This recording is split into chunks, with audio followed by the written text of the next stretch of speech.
Ultramarathoner Scott Jurek once said, "We strive toward a goal, and whether we achieve it or not is important, but it's not what's most important. What matters is how we move toward that goal."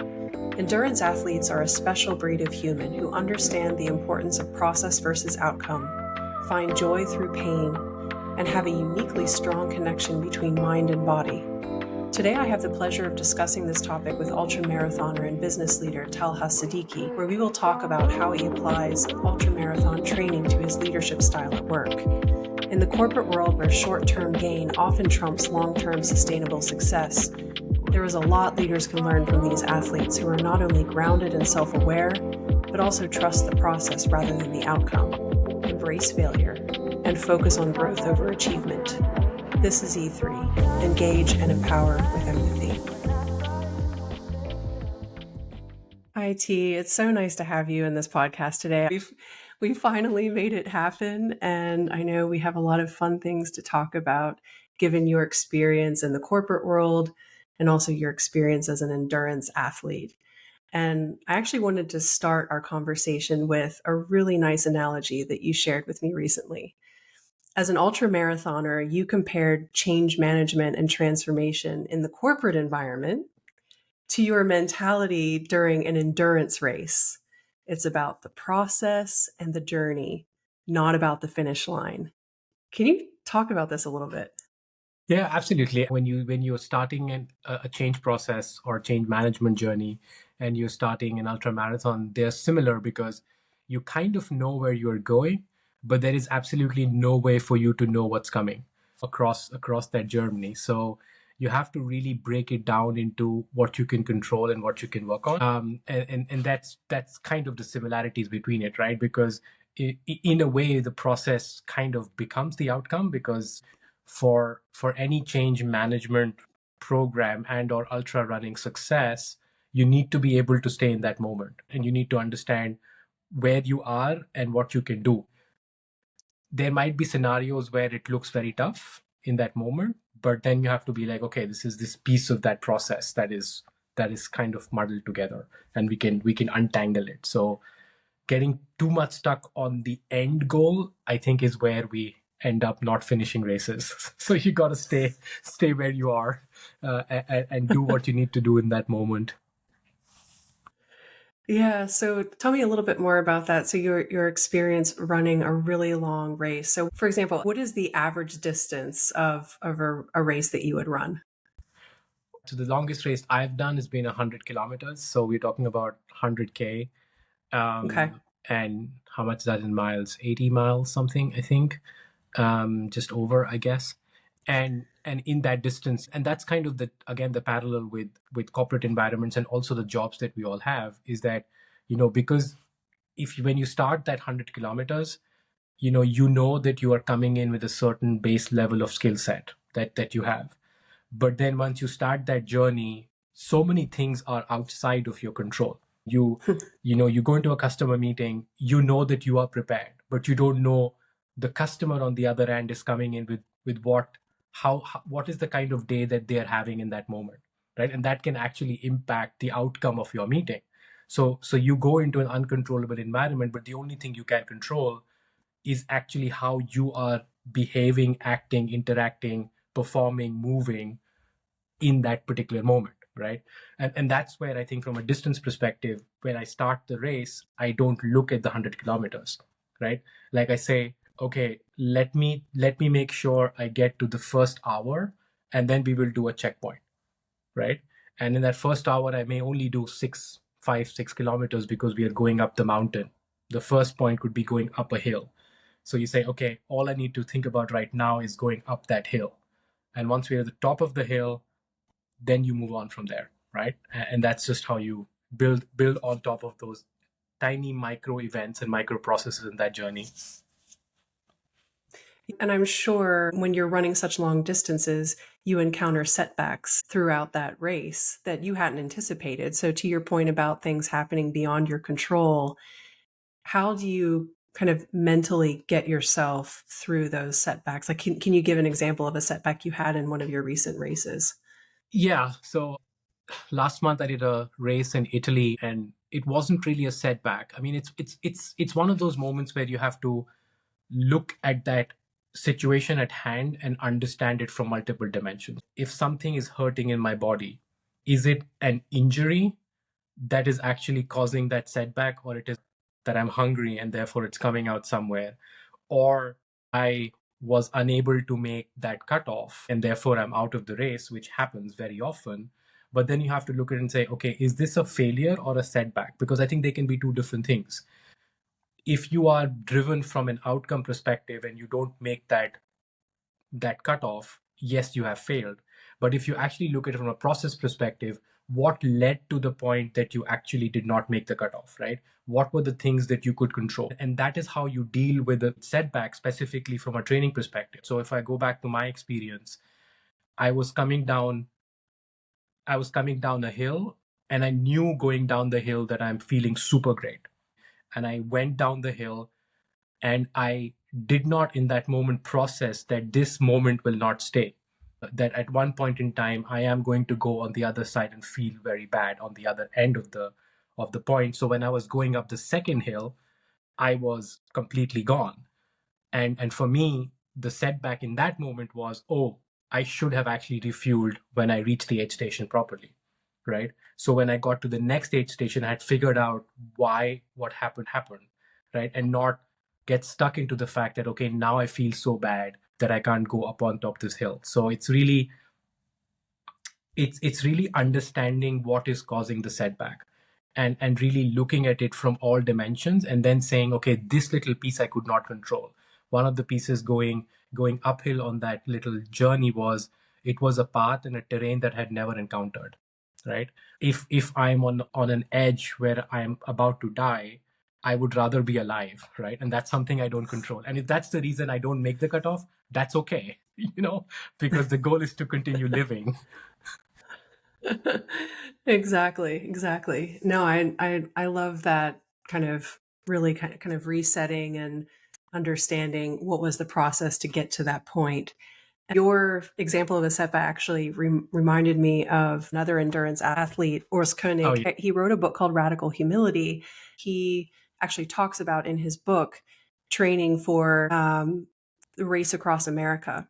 So it's a nonstop 3,000-mile transcontinental bike race that starts in San Diego, California on the West Coast and ends in Atlantic City, New Jersey on the East Coast. Naturally, he was focused on finishing this coveted race. He had been training for it for a long time, and it was his dream. And long story short, he was one of those DNFs, or did not finish. You talked about setback versus failure and the process that it takes to get to that point, and also tuning into your body and understanding, is this hunger? Is this an injury? Is this pain? Where is this discomfort coming from? So what happened to him was, by the time he hit Colorado, it's still in the West, he was gasping for breath and he was coughing up white foam. So when he finally stepped out of the race and into the hospital emergency room, he was diagnosed with severe pulmonary edema, and people die from this. Usually people who are climbing Mount Everest. This happens quite frequently to people who are climbing at high altitudes. So imagine if he had continued the race and tried to push through that pain. He could have killed himself, literally. Going back to your experience as an endurance athlete and kind of making that parallel to the corporate world as well, like, how do you do those mental check-ins and really understand, what is my body telling me, and what signals is it giving me, and how do you know to make the right decision to either push through, or step aside? It's a good question. I can answer it in probably two ways. The first way is purely data driven. That's probably the best battle also in a corporate environment you can make. Our bodies and our senses constantly give us data points. And this example could be, why is this little toe hurting on my foot that's never hurt before? Is it a discomfort based on where is my shoe hitting the ground? Is there something in my shoe? And I mean, our bodies are phenomenal data centers. With all data assets that we have around us, data does not tell you the story. You need the skill set to interpret the data and then make the story out of it. That is where training comes in. So to be able to understand the signals that my body is giving me on race day, I need to have spent time understanding where the signals are coming from. And that is why I think for a lot of people who make the jump from running into ultra endurance running, I mean, and this entire question on what distance are you doing is actually the wrong question. You need to look at it, you need to introspect and say, okay, how many hours can I sustain this effort? And then you say, okay, at the moment I'm doing a marathon and I can sustain the effort for 4 hours. 4 hours in an ultra marathon maybe gets you to 20K because you're also factoring in elevation. So you might have run 42K flat, but that is not equivalent effort compared to what you would do on a trail. So I think it's about understanding from a data perspective, both the raw data and the software to understand and decode it, right, which comes from training. So that's the analytical piece of it. But then there is this probably more psychological piece to it, right? For most endurance athletes, you get to a point where you realize this is not normal, right? And you only realize that when you've seen what normal is, right? If you start running, the first day will hurt. It's absolutely logical. You've never run before. And if that becomes your endpoint, then every time you start running, you will stop there. Endurance builds on top of each other. And actually, it comes back to your original question around what skill sets you can bring to work from an endurance perspective as well, right? When you are trying to run a change program or any corporate program, a lot of people do understand that there is data and we need to interpret the data, of course. But then there is this entire element on the psychological safety and everything of the more unquantifiable drivers that actually only happen with experience, right? And I think that is where my first 100 was very different than my last 100 that I just did, right? Because you build a library of skill sets. And that's also probably why the most experienced leaders are better in situations than a junior graduate, because you just build on that. That makes a lot of sense. I like what you talked about around the softer, less tangible aspects of leading through change, like psychological safety. Can you elaborate on that a little bit more? Like what you've learned with the mental game you have to play as an endurance athlete? How do you take those learnings and apply some of those more intangible, softer skills when you're running a project?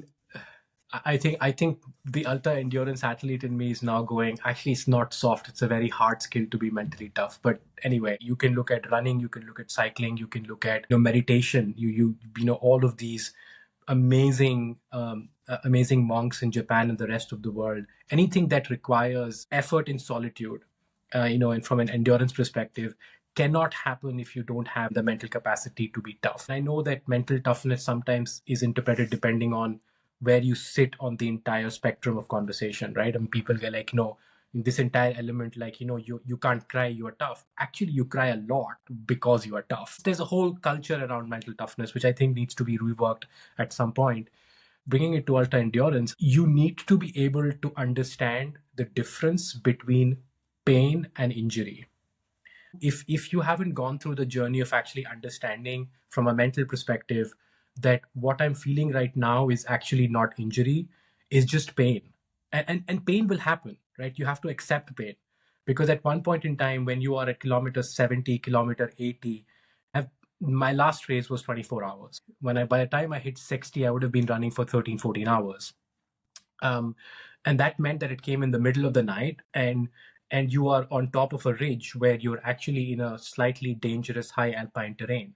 So at that moment, if you actually have no control on your mind, you make mistakes which can be fatal. One of the things that not a lot of people realize who've not done ultra endurance sport is to how almost relieving is to unleash that mental capability. Once you go through that journey, you realize, or at least I know I realize, that situations that appear tough at work and in life are actually very simple.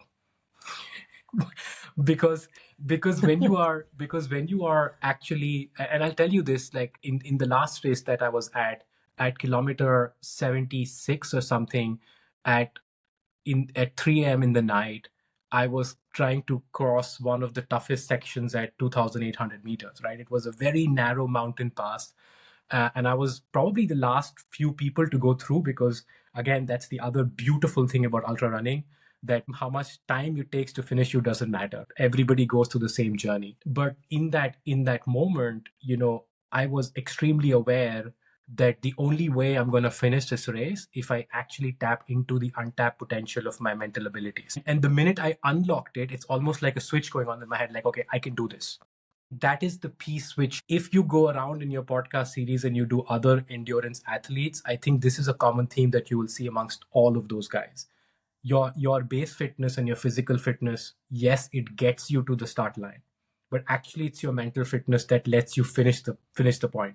Because many a times people stop before they have reached the end of the tank, because the brain goes like, no, we are not doing this. We want a couch and a shower, and we want to be with a cup of coffee at home. Happens to me every time. I just came back from an hour run. I would rather not have done that, and I would have just waited at home. But you have to push through it somehow. I love that example. In fact, I was thinking of going back to the parallel with corporate projects. I feel like in many cases, companies treat change management as this finite project, right? So you kind of check the box, you run the project, it goes for a certain period of time, and then you say, oh, we did change management, and then you move on to the next initiative. There's a lot of parallels with what you were saying about having this sustainable effort where it's not just getting yourself to the start line and preparing yourself for that race, but carrying yourself through and then even beyond the finish line. Like what happens after the finish line? It's not over. Your training still continues. So it's an ongoing sustainable effort to continue with that level of physical fitness and mental fitness. And I think change management should be treated the same way, as this continuous, sustainable activity that's always happening. There's not a finite period of change that happens and then it's done. Given your experience with creating this sustainable way of, strengthening your mind and your body, how would you apply that in the business context? Wow. If I had a key, I probably would have my own business and I would be selling it to everyone, right? I think empathy plays a very big role. And I will quantify empathy also like empathy towards yourself, right? So, I mean, very often I think we can be empathetic towards the person in front of us, but I think at some point you also have to be empathetic towards yourself and know like, okay, I'm unhappy with this change, and that's okay. I need to deal with my emotions, etc. And I think that's one piece. The sustainability of the change can happen and will happen when people begin to understand that it's not an event; it's a process. And I think that is the piece that a lot of people get wrong, I would say, right? I mean, I think all of us have sat through meetings or town hall where people put up some sort of framework and say this is our change management framework, right? And that already is a little bit of a wrong starting point, I would say, because I think people need to understand generally why something is happening, right? This human nature to understand the why is innate in all of us. Not a lot of people actually get explaining that why well. And I don't think it's just a matter of actually doing 100 town halls or 100 meetings. I think it's about really having enough resources invested in actually living the change. Doing the change, living the change are very different things. And you can from all angles, whether it's corporate or non-corporate, most organizations, when they think about products and when they think about R&D, they are in this constant cycle, right? When something gets launched in the market, immediately the cycle starts to say, how do we improve it for the next cycle? But from a change perspective, I think that next cycle communication and the fact that, well, it's a constant and it will happen and we will do it in the right way and we will evolve constantly because we want to get better, because we want you as core members of the change cycle or whatever you want to call it playing along. I don't think people invest enough time there because it's unsexy, because it actually requires going down and doing the what I call the dirty work, which is actually standing in front of an audience that is unhappy from what's happening and just being, almost this barrage saying, okay, I'm going to absorb your energy and I'm not going to judge your disposition right now because I'm here to listen.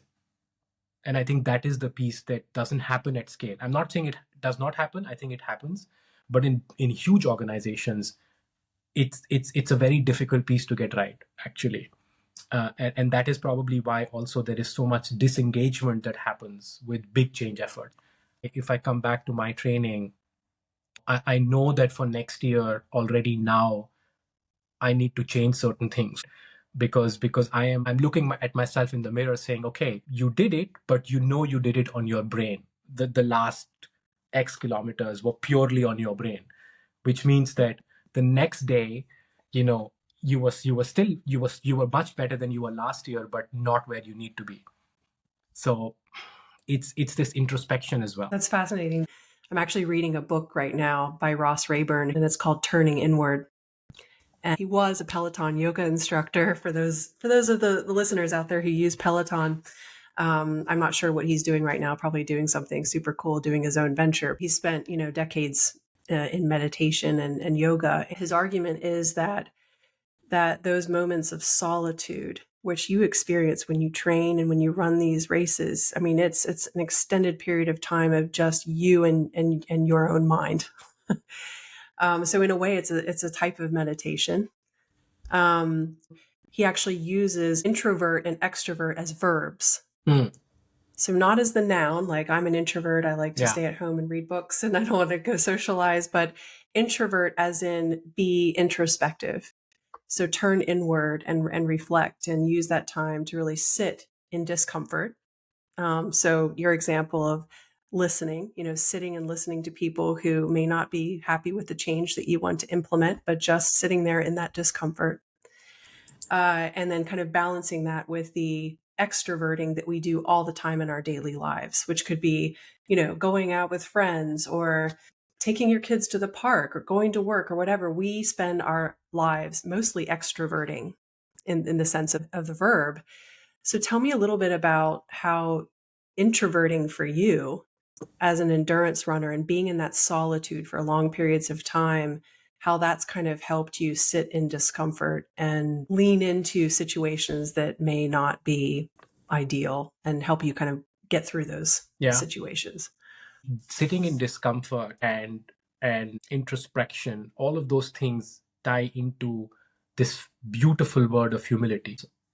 From a training perspective, when you are in solitude and you are introverted, if I use it the way you used it, you are almost stripped of your ego. In that moment, who are you egoing to? And if you are egoing to yourself, well, you will not go very far because there is literally no one around, and I always say this, that specifically in ultra trail running, if you are egoing to nature and the mountains, they will always win, right? So you're stupid if you're trying to do that.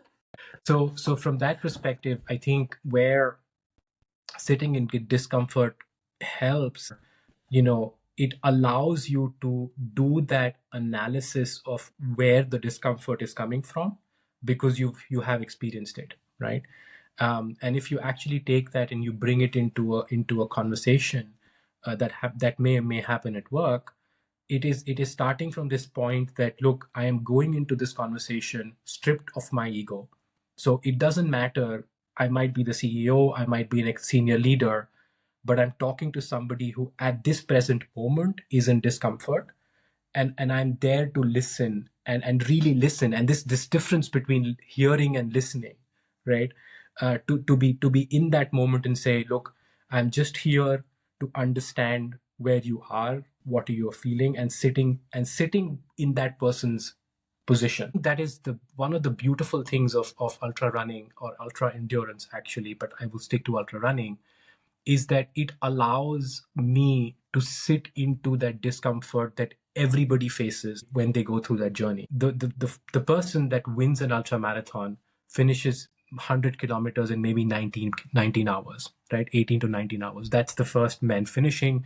Women are actually reducing the gap. It's fantastic. That's whole other research.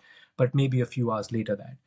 But the last person who's finishing the same race is coming in maybe at 30 hours, 31 hours. So they're doing the same distance, but they're doing at an extreme delta in terms of the time they spend.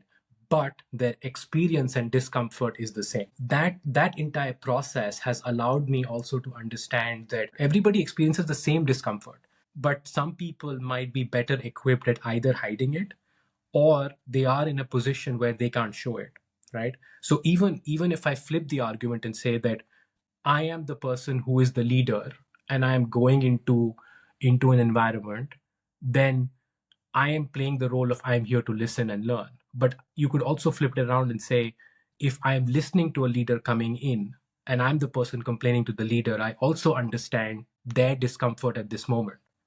The ultra running makes me realize that everybody has the same hill to climb. The hill is the same. This rock is the same. It's just that some people are trained, some people are genetically gifted, exclude them, but most people are trained better and better, come with a better skill set to handle those trails than I do at this present moment. But I will still finish, so it's okay. I think that's a great lesson that we can all take away from this episode. I mean, really, what I got from our conversation today, T, is that it is a journey. Life is a journey, right? Whether you're at work or you're running a long race or you're raising children or whatever your project is, it's about the journey. It's not about the end goal or the finish line. The finish is important, but I don't want to put this message out. But I think the amount of energy that people spend on over-indexing on the finish, right? If people actually spend half of that on the process, I think the finish will take care of itself. That's a little bit the point. And it could reduce the winner's remorse or whatever it is. But, when someone wins a gold medal at the Olympics and then after it's over, they become depressed because it's like, there's nothing left. I've spent my entire, the last few years training up into this moment, the finish line, and then I reached it. And now what? Yeah. So I think the point you're making too is that the journey is more important than the finish line because it's a continuous path that just never ends. So you have to just constantly fine tune throughout. Well, thank you so much, T. This has been a really, really fun conversation. And I know I certainly learned a lot from this, and I appreciate you taking the time today to chat with me. So much fun. Thank you for having me. This podcast is designed to help busy business leaders create an inspired and engaged workforce. I am building a community of like-minded leaders and experts who all share the same passion, taking care of people at work. Whether you are a small business owner or work in a large corporation, you belong in this community. If you enjoyed this podcast and would like to hear more, please subscribe wherever you like to listen to podcasts. If you know someone who I should interview or should be a part of this community, please connect with me on LinkedIn or Instagram. Life is too short. Let's take care of each other at work so that together we can make this world a better place.